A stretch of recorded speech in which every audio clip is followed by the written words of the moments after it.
Welcome back to Talkin' Baseball. The season is coming this week, so it's time to hear everyone's biggest fears. Let's do it.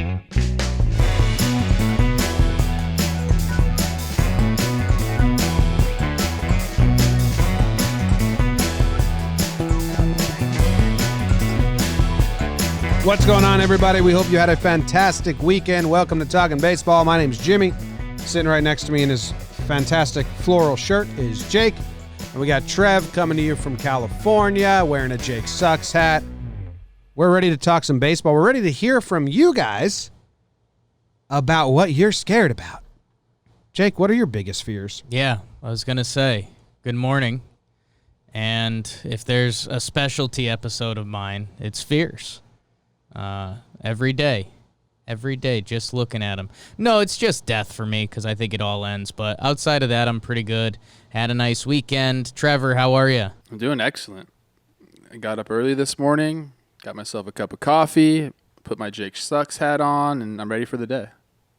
Yes. Those hats are crazy. Luke bought one, and my dad's biggest running gag that he doesn't understand his gag is he steals our hats immediately. Sure. Like if we buy a hat, my dad will put it on his head. Right. So then my dad was wearing a Jake Sucks hat at the beach all day. It's pretty funny to be walking down a family town boardwalk with two dogs, and the hat just says Jake Sucks. It's a real nice hat. One of my buddies, his sister married a Jake, and the dad doesn't really like him, not a big fan. So he's getting a Jake Sucks hat with intent, which which is the other side of that. Yeah. So I mean, people helping people. Mine was with intent as well. What do you mean? Okay. Yeah. Yeah. Yeah. Well, No. really put the hat to its name. Want to You know hear what I about mean? some people who don't suck? Yes. Okay. Well, we start off with James Drury. Yes. And Judge in the jury. hang tight because we got a lot of new Patreons that we got to shout out. Harry Lewis, Sarge, Dan Hunaway, Nathan McRae, James Nagengast. I feel like I read these already. Vinny Tran, Chris Petrolisi, Michael Sowie, TC Gentry, Joseph Hosford, Brad Urbanowitz, Roger Abril, Mike Parchinsky, Omar, Cody Hamill, Jody, Jack McCutcheon, Marcus McCann, Drew Maurer, Andy B., Emily Sheldon, Stanley Bloom, Chris D'Amico, Denise Lewis, Simon S.B. DePrince 23, Johnston Gray, Janik Horn, Josh Lildick, his name is actually Liddick, and Ryan Brown. Welcome to the Patreon world. We appreciate you. We got a whole live chat hanging tough with us through technical difficulties. But we appreciate them nonetheless. Patreon.com/Jomboy Media will get you there if you want to watch live. The people who watch live during the season will get earlier access on Mondays and Friday morning when we do our series recap. If you're not watching live, you'll wait until it comes out Monday, Friday afternoon. So there's that. Let's get right into this. BBD told us we have a ton of voicemails. Thank you to everyone who called in. We asked you to send in your biggest fears. You got us, Trev? What's on your heart, Trevor? I'm good, man. All right. Got I a saw lot of stuff in my something come head. over you. I got a lot of Okay. stuff Yeah, going something on up happened. here. You need to get something off your chest. What was First, the- I saw we had a McCutcheon, a McCann, and a Maurer back to back to back in the Patreons. Yeah. That's interesting. They're friends. Yeah, they're all good. I think Maurer was spelled different. Maier. That's Mayor? Mayor? Yeah. All right. Could be wrong. Everything's Trevor- great, guys. I got a lot of things I'm thinking about. It's good. What was going into a baseball season? What was your fear? Was it you oriented? Was it team oriented? Were you just like, hey, I don't want to get off to I don't want to end April hitting 170? Is it, I don't want the team to start off with a big losing streak like that one year you had it. What were the fears coming into a season? I mean, virtually none. You're love just that. excited. The season starts, everyone's optimistic, okay? The fears start a week in if you're 1 for 30, stuff like that. But, opening day, you're just stoked to be out there. It's going to be different this year, obviously. But yeah, I don't think I was ever fearful of an opening day. I was just more excited. Yeah. Yeah. Yeah, and I think our original attempt, we did this with our Talkin' Yanks podcast originally, and it was kind of supposed to be the stuff you don't say out loud. Like maybe in Yankees past years, it would be the like, I would never say this, but I'm a little worried about that Yankees rotation. Luckily, they went out and got that Cole guy, but that was kind of the origination of it. So excited to see what the people are bringing to the table. Yeah, because a lot of this we might not know. It's same thing. We asked for your storylines. You told us. We didn't know some of them. Let's go straight. We got 2 Cardinal voicemails. We're going to do back to back. Then we're going to see what they are. Hey, this is Andy. I'm a Cardinals fan. Biggest fear for the year is that our offense comes out flat as fuck again. Didn't do much in the offseason, kind of banking on young guys. Lost Ozuna, who, he's okay, but he was pretty good as far as our offense is concerned. So, our pitching and defense is good, but worried about the bats. Thanks, guys. Keep it up. Love your stuff. All right. Hey, this is Brandon from Columbia, Missouri, and I'm a huge Cardinals fan, and the most, scary part about this season is definitely offensive consistency. Over last season, when we were winning a lot near the end, we kind of found our stride with Goldschmidt and DeYoung and Wong were doing their parts. But, this year it's going to be the same thing where if we can't find offense, we're not going to be able to get out of the NL Central, which is probably the toughest division right now. So thank you, and I love the pod. All right, 2 Cardinals fans calling in. Thank you very much. Was it Brandon? And I don't know if we got the first guy's name or I missed it, but, we kind of said this, right? What was it? Like Zane or Zaney. Zane, okay.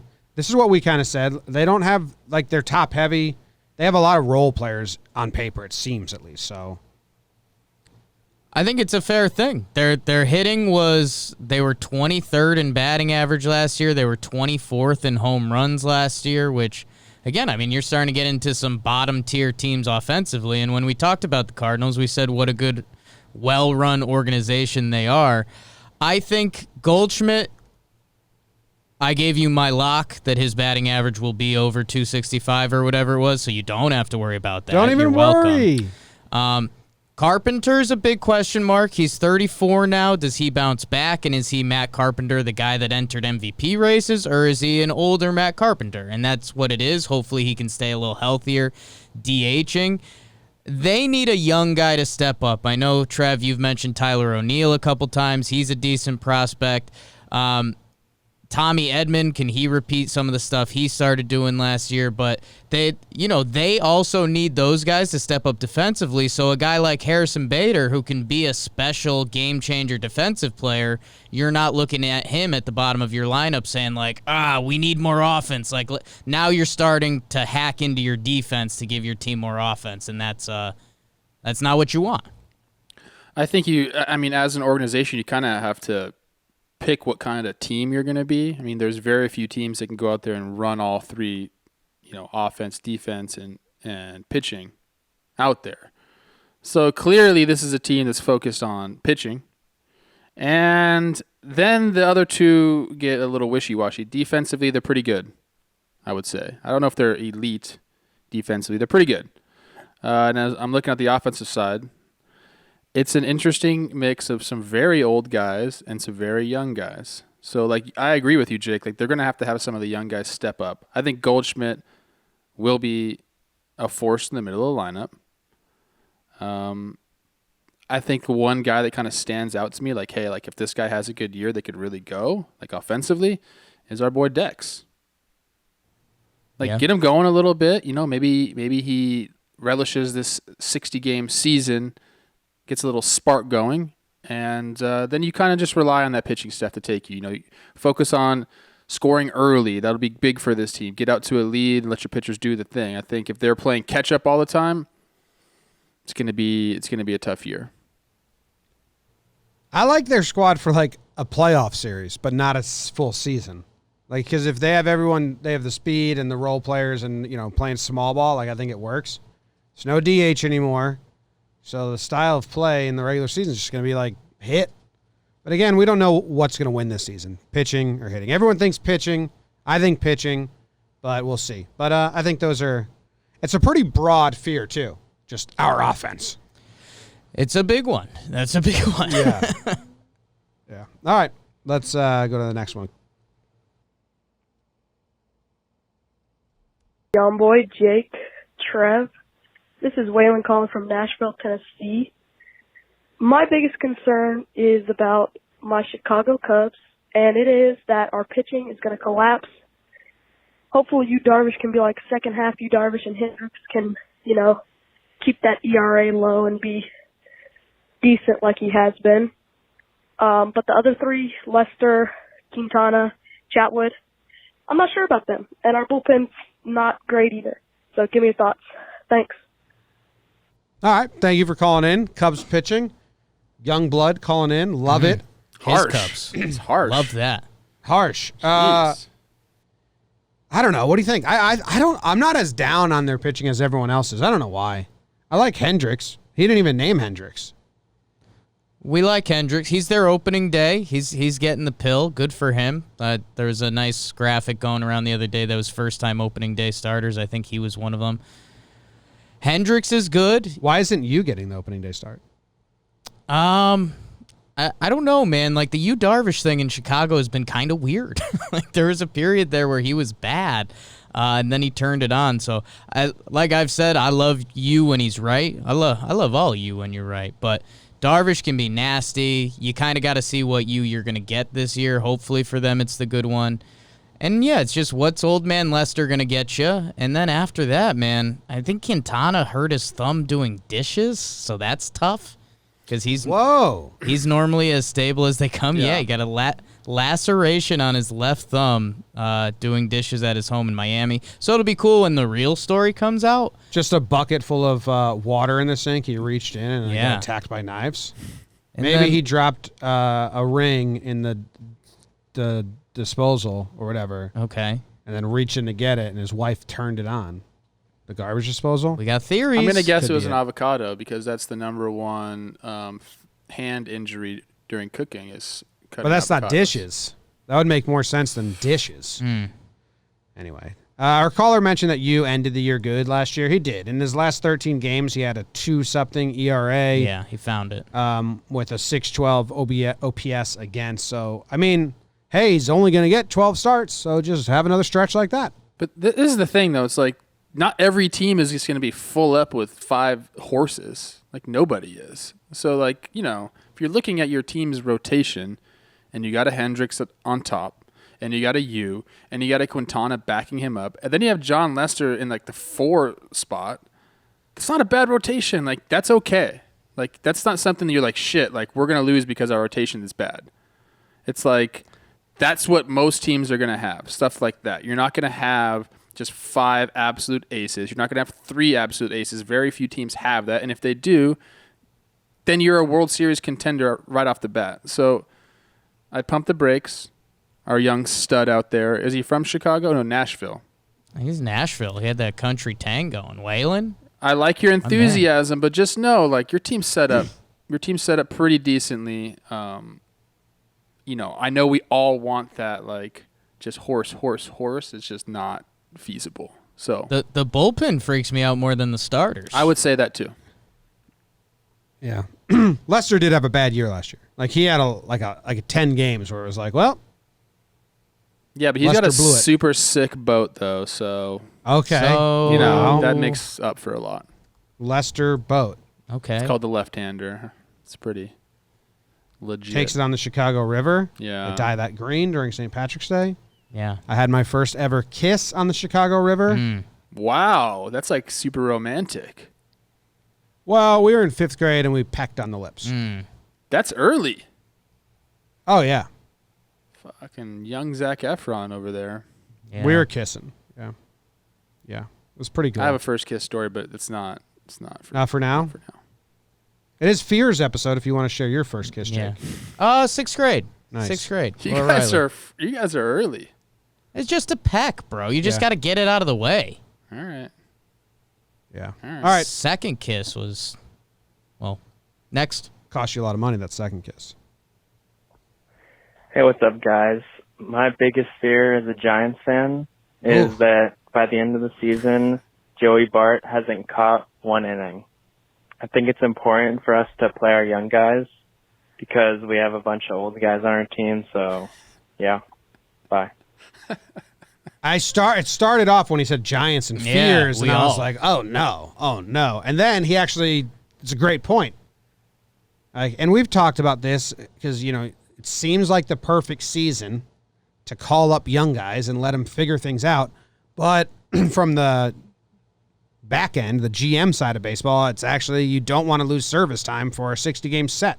Like GM's brain, it actually makes more sense to just play the aging vet and not waste service time of a young kid. So I don't know what the deadline is where they can call Bart up and it doesn't affect his service time at all. They should do that and let him catch. I mean, the guy's what a great had name, Joey Bart. The guy's had 80 at-bats at AA.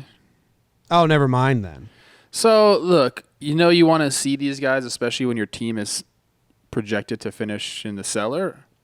But, yeah, like Jim said, you don't want to waste your service time when your team's not going to be very good. Obviously, you want to get them experience at the big league level, but the way the CBA is set up right now and the way they can, mess with service time, I'd be shocked to see this guy, up there at the beginning of the year or anywhere close to it.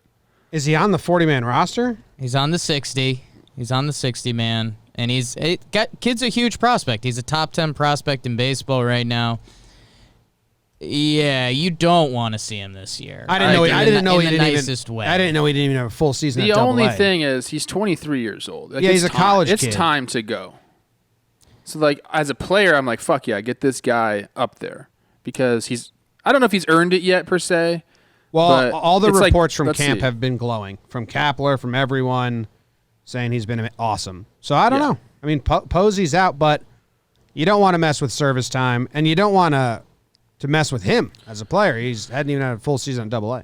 What's going to make this guy really mad is they probably are going to go out and bring somebody else in too. There's so many catchers out there. There's being a bunch of guys released right now. They're probably going to bring somebody in. You guys right now they have like my the boy Brantley Heineman platoon?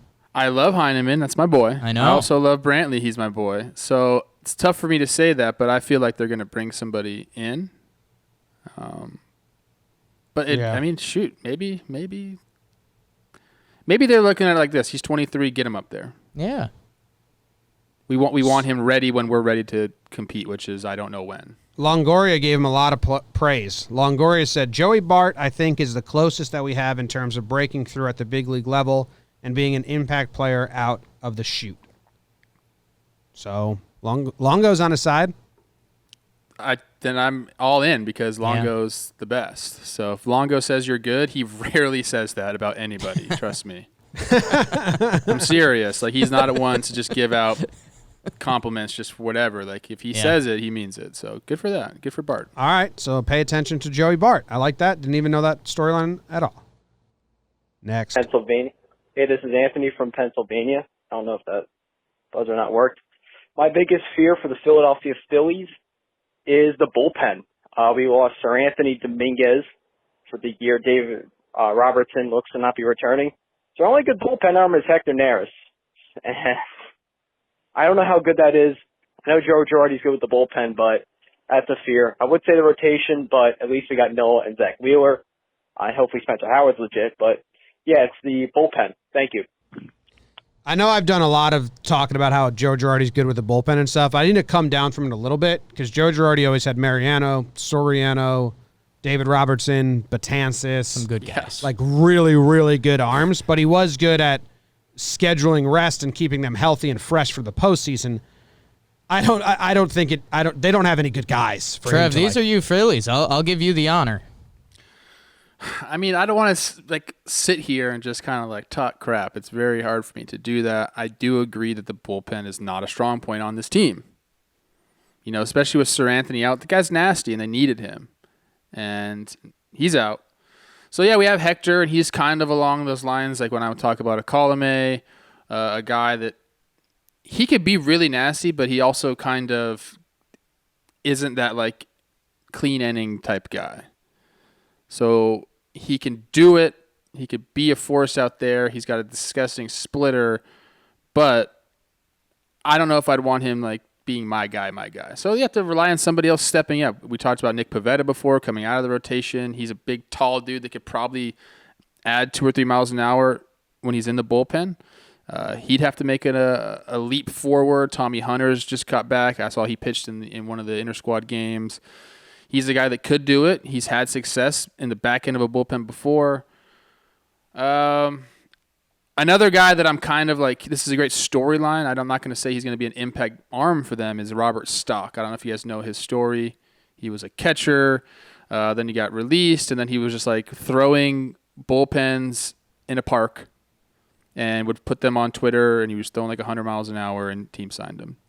What's his name? Robert Stock. There's a guy in the A's who just did that too. He just made the team. Oh, I saw that. Yeah, so that was pretty cool. A lot of nice head of lettuce on that guy. I'll look his name up later. And something back to adding miles per hour. Kyle Hendricks, our guy, was hitting 94 on the gun the other day. He's a Cressy guy. So baseball's just becoming a disgusting sport now. I don't like that. I don't like it. I'm over Kyle Hendricks now. I want him throwing 88 miles an hour and carving people up. All right, so now we're mad at the Cubs. So sorry, going back to our guy Waylon. Yeah, okay, let's start with something nice. Hector Neris, his stats are better than I thought they'd be. He had one bad year in 2018. Outside of that, they're pretty nice. But yeah, I mean, your fingers crossed for a couple dudes to step up, and then even a trade deadline. And if that's our nice words, then yeah, you should be concerned.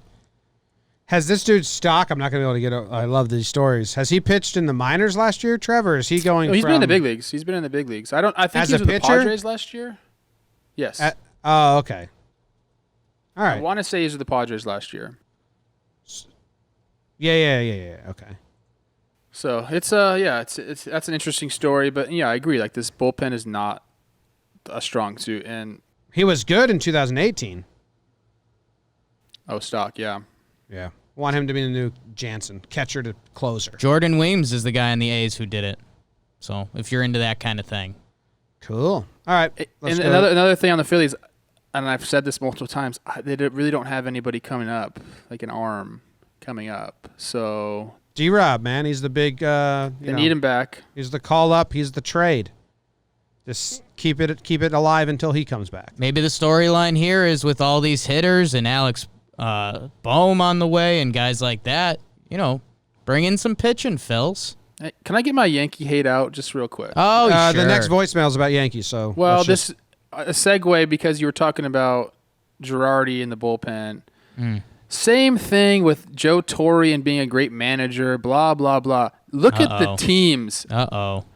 Yeah, but I mean, look at the Mariners, look at the Tiger. This Yeti, out Yeti. But Trev, look at the Tigers. Cup could manage the Yankees. Look at what Brad Ausmus did with the Tigers. Like, it wasn't the same thing. Why? I'm just saying there's been tons of great teams put together. Have we ever seen 4 or 5 Hall of Famers on the team? Come on. Anybody can manage that team. All I'm saying is good teams have been put together before. Not those good teams go to 5 of 7 World Series in a 7-year span. It's a classic coach conversation. I mean, are you going to send that back at Phil Jackson? Are you a Phil Jackson hater? I mean, look at his teams. He had Kobe Bryant and Shaquille O'Neal in LA. Then that's all I needed to know. That's all I needed to know. I believe there are some guys that are equipped to manage superstars. Doesn't make him a good coach. It just makes him the right coach for a good manager. But wait. When the Yankees did their stretch and they went to 6 of 8 World Series, like that's before they became the super pick up everyone. Like, that's before they got like, let's go get Sheffield, let's go get Abreu, let's go get Giambi, let's go get Randy Johnson. Like, the dynasty is built on homegrown players that became Hall of Famers. Mariano wasn't a free agent. Joe Torre has nothing to do with that. Literally zero to do with that. So you don't think coaches get any credit for molding players? I do think coaches do, but I don't think a guy like Joe Torre did. Save it for the offseason. Managers don't. Baseball's back. Managers aren't coaching you. They rarely say anything to you fundamentally. Like, rarely. They don't want to step on their coach's toes. Well, that's the position as a whole then. I'm just saying. You better never compliment a manager in this run of talking baseball, because you think. If the manager has 4 or 5 Hall of Famers on his team, I'm probably not going to say, "Oh, they weren't Hall of Famers in '96 when it started. They were fucking young kids. Though. They were that good, guys. All right. Anyways, Hey, what's up, guys? It's Elias from New Jersey calling about my Yankees. I'm not going to lie. I know it sounds ridiculous, but I am a bit scared about our starting rotation. Cole's going to be what he's going to be. He's going to be a stud. Tanaka is slightly dud-prone, and Paxton has his, first inning heebie-jeebies, and I don't think you can expect or rely on Hap or Monty that much. And in a 162-game season, all of that's fine, but in a small sample size, makes me nervous. Besides that, I'm scared of the announcers still saying Torres' age every time he does something somewhat impressive. Thanks, guys. Oh yeah, that better stop. I'm over that. I hated it last year. The Yankees pitching, I mean, it's fair to say Garrett Cole's the only sure thing, but he's one of the best sure things in all baseball. Like Paxton he had a stretch last year that was brutal. He has first inning woes. Tanaka will give you a 6 earned run once every 2 months, basically. He's not a lights out pitcher. He's more of he's going to grind and get you the innings and get you through the game, keep it close. And then in the playoffs, he's lights out. It's what Trevor just said. I mean, would it be awesome to have 5 Garrett Coles? Absolutely. James Paxton as a 2 is a pretty nice ball player. Tanaka, go look at the resume and everything he's done, the whole body of work. I mean, Tanaka's a great number 3. A great number 3. As a number 3, yeah. Tanaka's not a great number 2. And that's the biggest concern. The actual concern is injuries, which you can say with any team, but we saw, Tanaka took a line drive to the head from Big G, Giancarlo Stanton, and then J-Happ became the 3rd starter, which J-Happ has had a very nice career himself. Last year was a bad year, and you could point at juice balls and some bad luck and things like that. But then you start getting into some young guys. Jordan Montgomery, he's coming off the Tommy John surgery, and then you're going to have a 5th guy who's either a rookie, Clark Schmidt, Mike King type, or someone like Johnny Loizaga trying to give you 4 innings. So in that way, I think it's fair. But again, I mean, not a lot of teams have a 6th starter that you're going to be impressed by. So Sevy's missed. And Luis Severino's out for the season. And Domingo Germán was the best pitcher last year, and he's out too. He fake retired. And then the only thing is, like Trev said with the Phillies not having guys up, in summer camp, and spring, the Yankees have Clark Schmidt and King have gotten excitement. And you know me, I will never pencil them in as good. They haven't done it yet in the big leagues. But they have exciting arms to come, young arms that are about to come up, which is very, very, very rare for the Yankees. They have not been great at developing pitching at all.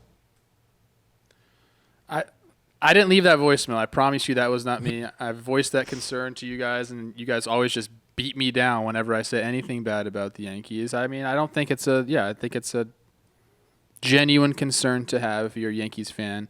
The only thing is, like you said, they got guys coming up. So you need someone like a Clark Schmidt to step up. Who's the other guy? Michael King. Like, they got guys coming up. And you know what? I'm going to go back to the Phillies. I said they don't have anybody coming up. Bryce Harper came out yesterday or 2 days ago, and he was talking about, I think a guy named Howard. I got to look. Don't quote me on that.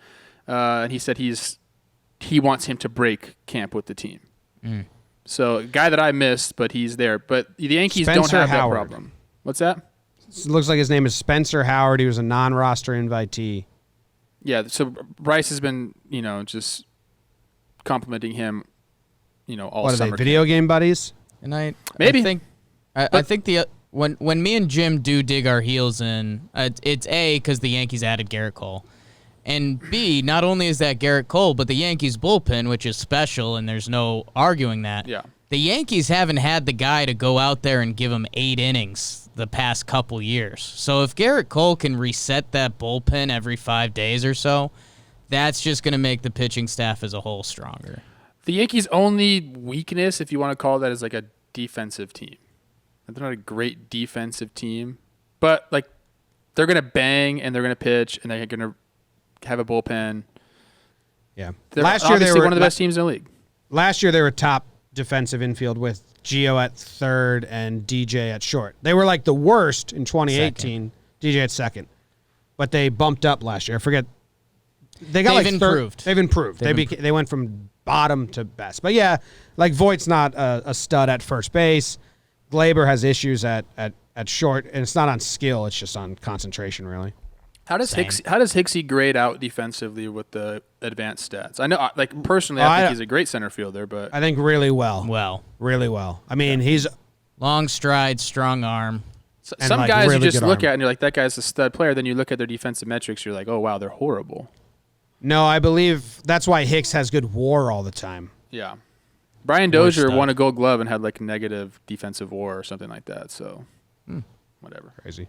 Back to Jeter. We had another Yankees one that I didn't group him by accident. Hey, fellas. Jimmy, Jake, Trev, BBD. My biggest fear as a Yankees fan is seeing like the Astros in the ALCS and losing to them. That would just break my heart. I feel like this is a big year. It would be a huge disappointment if the Yankees didn't make it to the World Series. And if they lost to the Astros, I might have to stop watching baseball, start watching hockey or something. I don't even know. What was this guy's name? Take care. What was his name? I just Hey, felt fellas, something move Jimmy, down there. Jake, Trev, BBD. My biggest fear. Didn't give us his name. Nameless. Smart move, because I was going to tell him to go fuck himself. I got a little movement down there when I heard him say Yankees lose to the Astros. And It'd be brutal, man. That's a good fear. That is crazy. If that happens again, it's like vacation mode for it's like, okay, I'm gonna take my 2-week vacation with Katie. I'm putting the phone away. I'm out, and honestly, we'll probably have a vacation scheduled for early November, and I'll just be like, bump that forward, Katie, as soon as the last out's made, because it's gonna suck. That's true, and it's a possibility. The Astros are still really, really good. They'll probably meet up in the playoffs again. If it happens again, I'll cry. I'll just cry. That was a great fear. Thank you for calling. Hey, thanks for not leaving your name, fuckface. What about this? What if we had just 4 great teams going at it in the divisions? The A's end up winning the West. The Rays end up winning the East. And then you have the Astros and the Yankees in a 1-game playoff. Cole versus Verlander. We've talked about that. Oh, Trev, the weight of sadness and frustration and my Twitter feed, how bad it would be if the Astros beat the Yankees in an ALCS. I don't even want to go through them. Like, I understand, like, Red Sox fans, like, the only way we're going to break the curse is if we go through the Yankees, and that's our... Fuck that. Giving me an easy path. I don't even want to go through them because the feeling of that would suck so bad. If there's a Yankees it's total possibility. If there's a Yankees Astros elimination game, I mean, I'll be fine because I'll be so gummied up. Yeah. Like, I'll... Hey, be careful. Those gummies can turn to anxiety real quick in the wrong situation. That's the monster who's your always Twitter on my feed. back. What are we talking about? Your Twitter feed, if that happened, Jim. Oh. I couldn't even imagine. Yeah, it's mute. All right, we got a lot more to go, and we're running long. Here we go.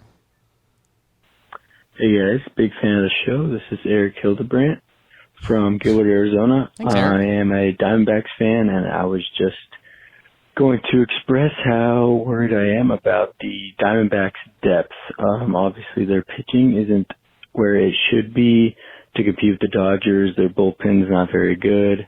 Their lineup's pretty good, but I just I don't know what don't happened. see their depth like the Dodgers have, like the Brewers have, like the Phillies have.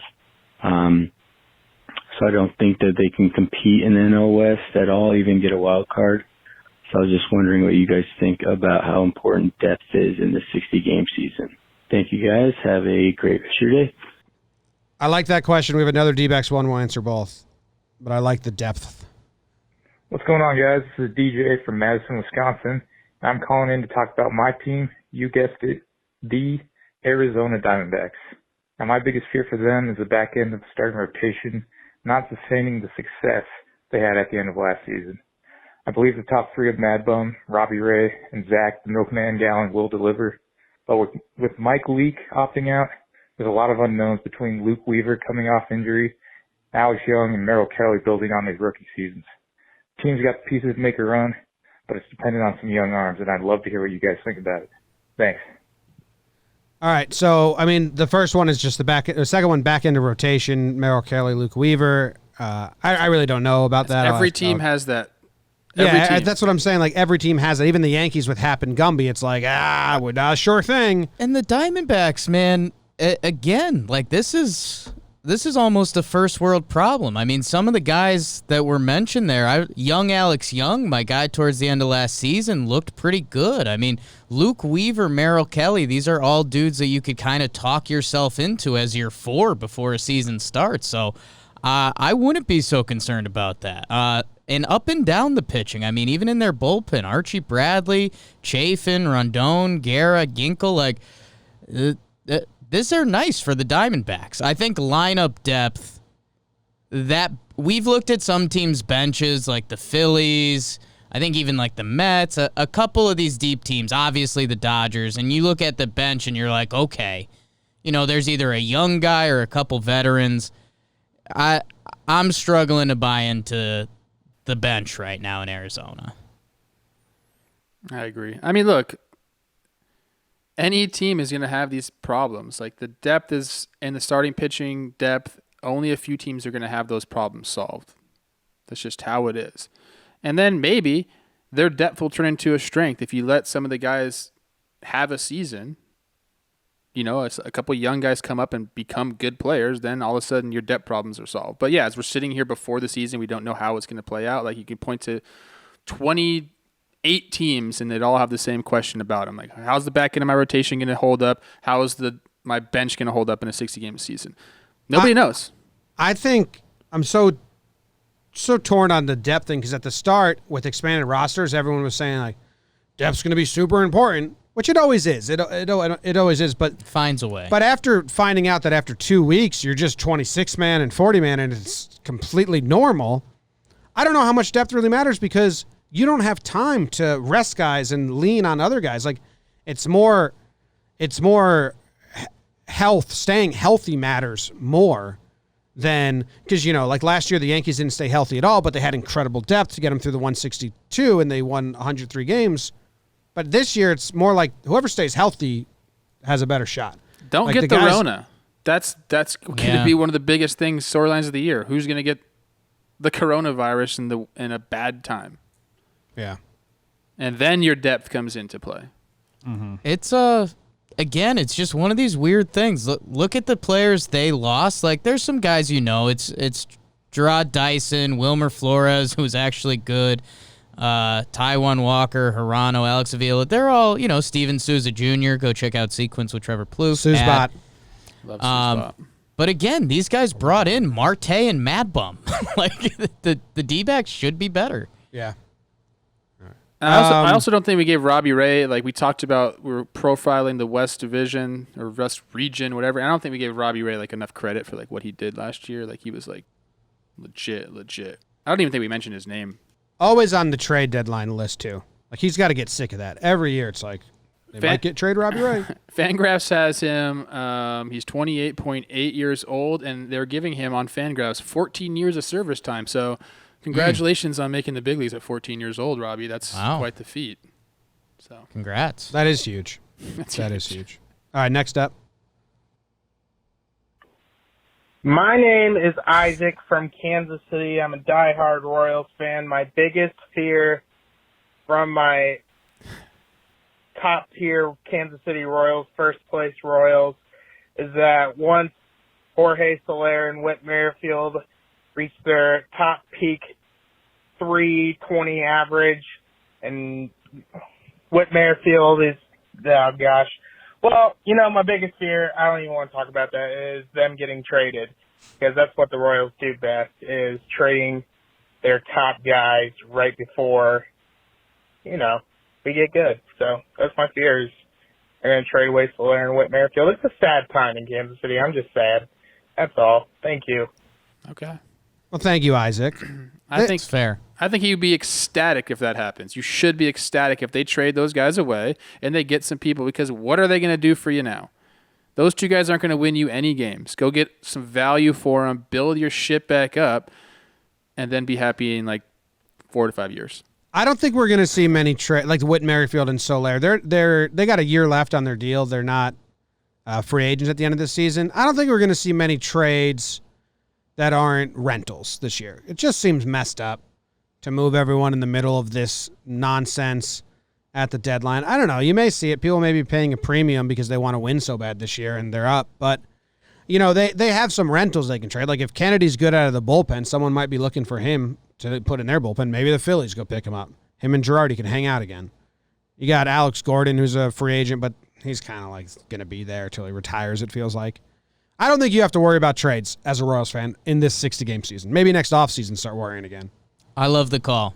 I think it was perfect. They're a Royals fan. They like watching Royals baseball, and they're scared that they're not going to be able to watch their best players. That was a perfect call. Yeah. It's a fear.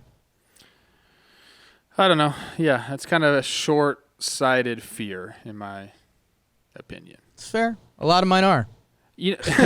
But that's a great point for you, Jim. Like, trading people in the middle of this season is going to be so effed for the player. A lot of reasons. And even the organization that trades for a guy. It's like, well, we got to make sure you're like a guy that we can trust not to be an idiot and go out and get COVID and infect our whole team.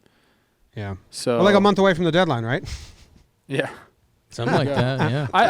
I'd love to see some trades though. Like it'd be crazy and it would suck for people, but I think you're right. Like the bullpens, I think there's going to be a lot of people available because teams don't want to pay this year and they don't want to pay guys next year. So if there's some money coming off the books for them, they're going to be stoked for that.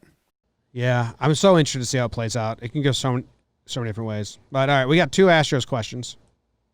Hey guys, Harry from Huddersfield in England here, fan of Jomboy's very own Houston Astros.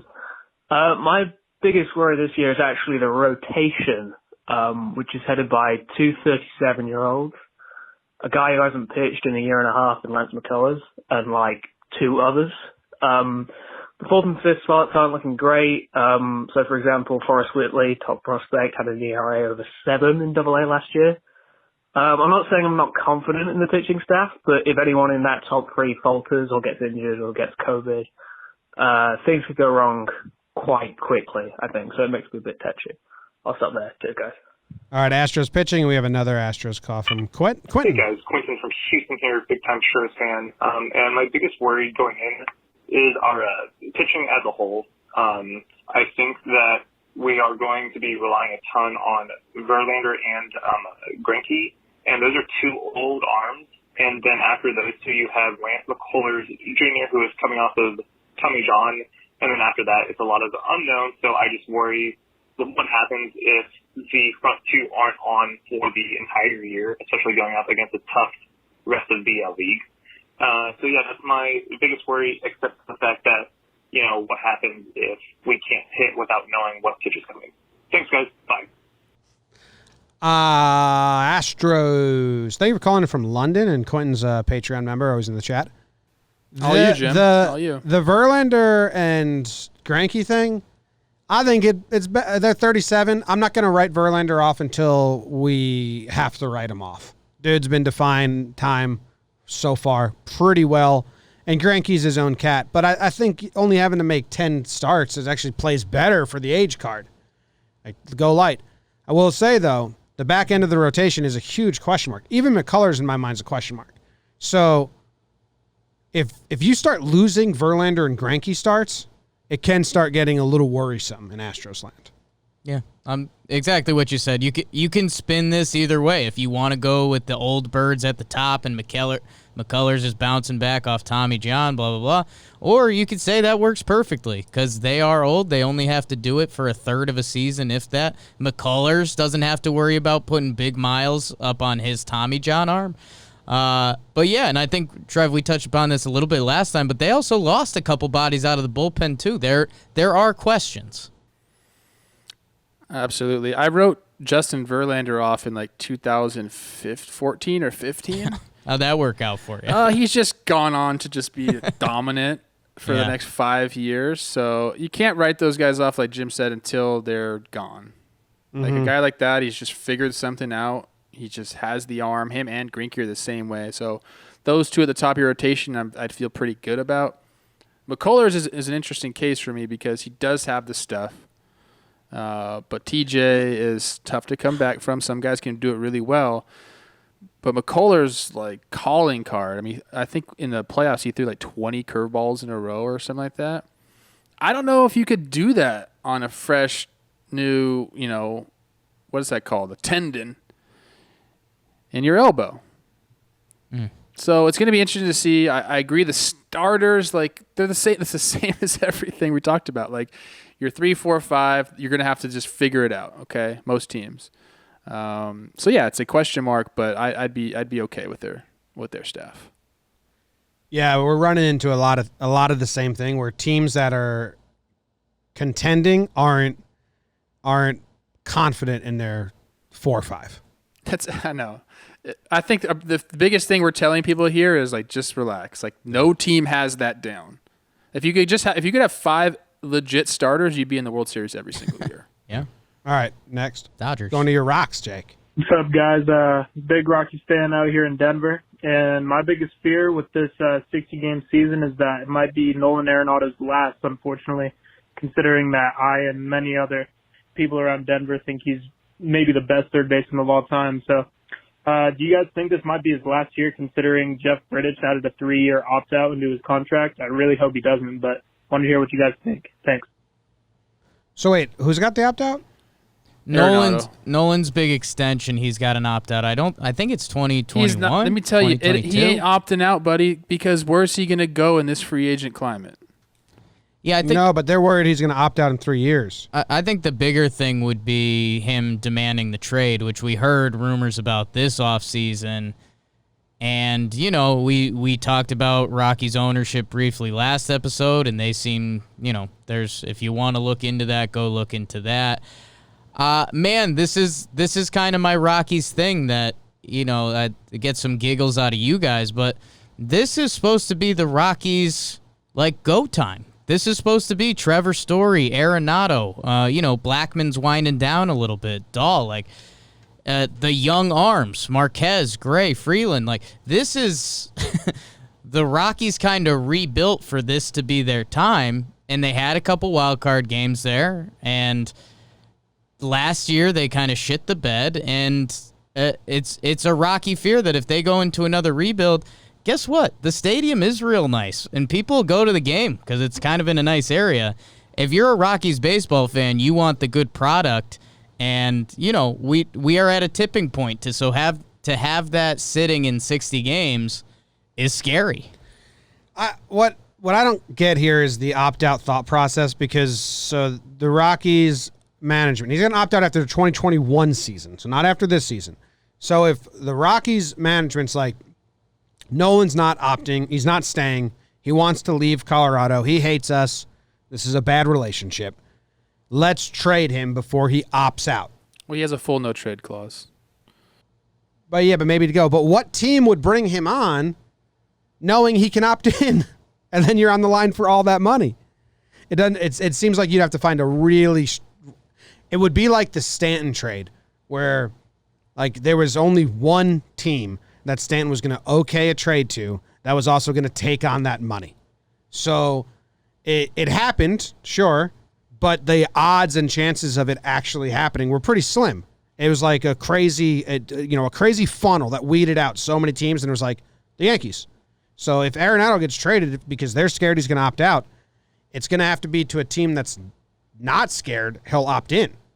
So nobody's taken on that because, first of all, player opt-out only helps the player because, he has the decision. He can make the decision. Now, Arenado has a full trade clause. It's after 2021.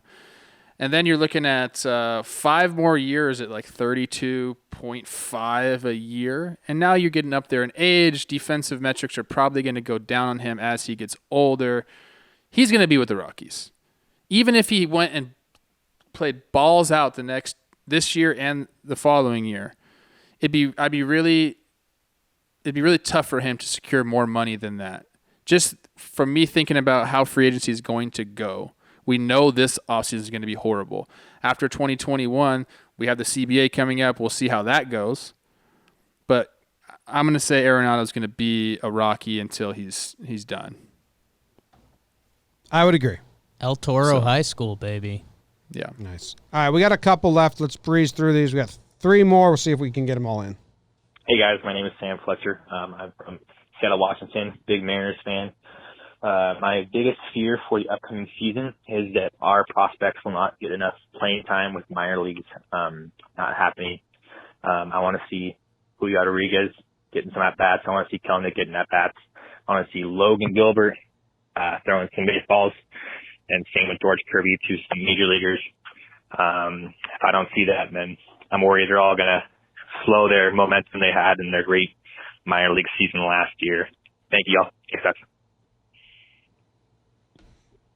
Yeah, I don't think they're going to play. Yeah.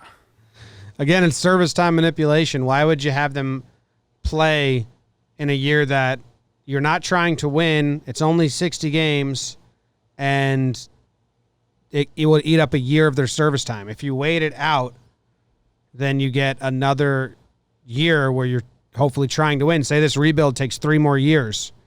Then there's 4 more at the end of that where you have these guys, and that's your window. So you're not going to take away one of those years now. So I don't see them playing a lot of these young guys. The problem here is the young guys that the caller mentioned. Kelenic, I think you're saving that for next year. Rodriguez, Fangraphs doesn't have him coming up till 2022. There's some young dudes you can be excited about. Figure out if Kyle Lewis is a dude for you. J.P. Crawford, Shed Long. Evan White, the first baseman that got signed before he's played an MLB down of football. So Justice Sheffield, there are other young guys. You got to look into them before you can get to the other prize pieces. Yeah, I don't know. I agree with Jim where it's like, why would you bring him up? But then the other side of me is like, bring these fuckers up. They're ready to play, So I see the business side of it, obviously, and it's unfortunate that is kind of how this whole thing usually plays itself out. But I'd be surprised if we saw these guys. I mean, maybe they're thinking we just hold them back and then bring them up after the 7-8 days. Maybe they want to try that and just say, you know what, we'll just get these guys some experience. I don't think that's going to be the case. That's wishful thinking. But we'll see, man. We could be totally surprised with how teams approach the 60-game season. Yeah. Maybe the Mariners want to bring up just to trade him again. They love trading guys. But in our eyes, it's like, why? If you're the Mariners team, you're going to lose this year, just lose a lot. Yeah. Lose more than lose as much as you can. That's kind of how things have been going, and I see them probably trying to do that. Yep. All right, we got 2 more. Mariners bullpen stinks. Hey guys, this is Sam, and my biggest fear for my Brewers this year and possibly for years to come is the lingering Josh Hader trade rumors that seem to have been making their way around social media the last couple of years. I saw last year that the Twins might have interest, but anyways, I don't feel like there's really a situation that a package in return for Hader would really impress me enough to want the Brewers to go through with it. And I really feel like he has enough talent to be almost untradeable. Also, I really hope he can bounce back from his struggles, which he ended last season with. From July on, he gave up 16 runs in 31 games, including from July 1st to August 16th. He gave up 11 earned runs and 7 home runs in only 16 innings. Anyways, those are my Josh Hader thoughts, and I'd love to see what you guys think. Thanks. Bye-bye. Thanks for the call. I think all Josh Hader rumors are media or fan-driven. It makes no sense. He's with the team until 2023. They're contending right now, and he's a main piece of their strategy. It's probably the 3rd most important guy on the team. If they fall out in 2022 and aren't competing anymore, then yeah, they should trade him before he hits free agency. Get something in return. As of right now, he's got 4 more seasons for really cheap on a team that's trying to win, that loves using their bullpen. I don't think there's any, I wouldn't guess there's any realness to the rumors that they were trying to move him. It shouldn't be in your head for now. It shouldn't be in your head for now. I mean, we'll see how the NL Central shakes out. This year is going to be too tight for that to even happen. This is Hader's first year kind of getting paid. His salary was supposed to be $4 million. I think in a world, let's say a couple of these NL Central teams take a jump and the Brewers are behind, if again, let's go back to basics. If there's a world where you can trade a reliever, no matter how special he is, for some pretty legit prospects, there's a world where that could end up making sense for them. But it's not this year. What's the last big reliever trade? Is Chapman the only example? And that's that's almost Hader might get himself to that area. Yeah, that's the biggest comp. Hader for Glaber. Did Andrew Miller ever get big prospects at any point? Clint Frazier, Justice Sheffield, Ben Heller, Fire Eisen. I agree. I was going to say the exact same thing, Jake. That's a good problem to have. If you have a reliever that's that good, that's going to drum up a bunch of trade interest, be happy for that. And then get rid of them, because the shelf life of a good reliever is very, very short typically. There's a few guys that break the mold that can go on and have long careers as good relievers. But a guy that's dominating like Hader, could he continue to do it? Sure. But if I'm a GM and I'm I got this guy, and not this year, but next year or the year after, 100% I'm let's go get a bag for this guy. We've paid him nothing. He's given us crazy amounts of value, and now we're going to get even more value for him, and then watch him kind of decline on your team. I think having a guy like that as a possible trade chip is what GMs and teams dream of. So I think it's a good thing. Yeah, good to have a guy. All right, last voicemail is about the Rangers. Hey guys, my name is Jerry from Austin, Texas. My team is the Texas Rangers. Right now, my biggest fear is Willie Calhoun. Of course, he had the freak accident in March, but now he's got an issue with the strain, and my fear is that he's just going to kind of turn into another Jurickson Profar that kind of bounces back and forth through injuries and never quite leads up to his potential. So that's my biggest fear at the moment. What's on my mind? Thanks, guys. I appreciate the show, and keep doing what you're doing. Willie Calhoun. What, he got hit in the mouth in spring training?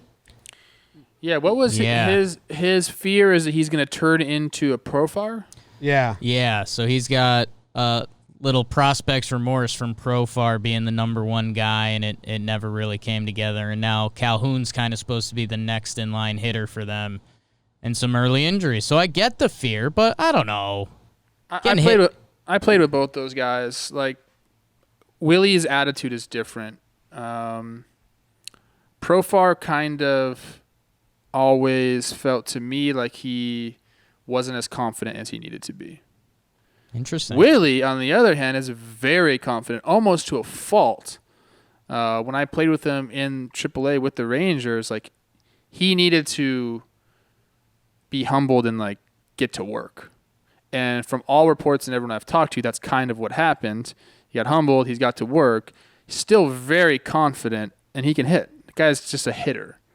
So I think those two guys have different mentalities.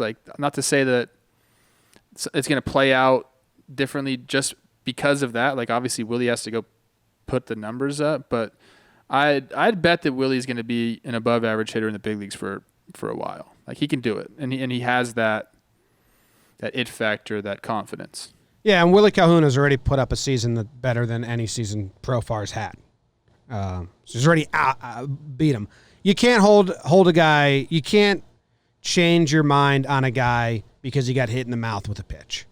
You can't. That's such a freak injury that for you to be I don't know, he might not work out, and put that in one of the bullet points of leading up to that new thought process, that's unfair. Dude got hit in the mouth with a thing. The other injury was what? He said he strained something recently? Yeah, so he's got a hip flexor strain, so he's questionable for opening day. They think they're going to keep him on the roster to pinch hit maybe for the first few days, and then when he's healthy, get him in there with the expanded roster. So, you could be concerned about him getting into a groove this season. Yeah. But not panning out. Willie Calhoun's career, pump it back a little bit. How tall is he, Trev? Be honest with me. You guys are comparable. Yeah, okay. Yeah. Okay. They have him at 5'8". Give me some baseball spikes, yeah. Yeah. Build up a little mound of dirt at second, Willie fan. Stand on it. Yeah. That's the last voicemail. Thank you to everyone that called in. We appreciate it. Some good stuff. Good fears, yeah. Still doesn't beat Jake's, which was dying. Oh. And the end, which I struggle with every day. What happens then? Interesting. Trev, Stop worrying about your team's 4th and 5th starters, for God's sake. Yeah. Yeah. Yeah. That's fair. That's why I like the Rangers, because their 4th and 5th are pretty similar to their 2 and 3. Yeah. It's like, hey, they're all there. They got a bunch of 3s, it feels like. Like their 1 through 5 is a bunch of 3s, which may play, unless Kluber's Kluber. Yeah. Lance Lynn pitched like a Lance has numbers, yeah. I know, love but Texas. I love Lance. Friend of the pod, don't tell me he's number 3, okay? Lance doesn't give a shit. Lance would not. He doesn't Lance would care. not like that, though. What's that? He probably wouldn't give a shit, but he also would not like that. He would probably yell at you or punch the mirror or something. That's fine. Lance yells at everything. Big Yes. Lance fan. Big Lance guys. Big Lance fan. All right. We'll be back on Wednesday with, do we have, what's Wednesday? A whole season preview type thing? So go get all your friends that have not been keeping up with baseball, that are baseball fans but tuned out, which is allowed. Tell them to tune in. We will be doing a season preview of sorts, just kind of general excitement, things we're excited about. And also on Thursday, we will be doing our first Talking Baseball pregame show. It will not live on this YouTube, or it will live on this YouTube account. It won't live on the podcast feed that the main episodes live on. We're making a separate one for it, but you can watch it live on Periscope, on Twitter, on Facebook, on YouTube. That'll start Thursday. And tune in Wednesday for season preview, Thursday for pregame show, and then we'll get going. It's going to be a lot of fun. So thank you for calling in. We appreciate you. Trev, any last words? Yeah, I wanted to give my biggest fear, and it's I've struggled with it since I was little. Okay. I have these dreams all the time where everybody else, the entire world, is in slow motion except for me. Oh, damn. It's horrible. That's my That's like a biggest movie fear. scene. It's fucked. It's like you guys would be talking, and I just wouldn't be able to, like, ugh. Oh, So, all right. that's where That's I'm at. tough. Huge Cool. fear. I don't know if you can, slow-mo fear.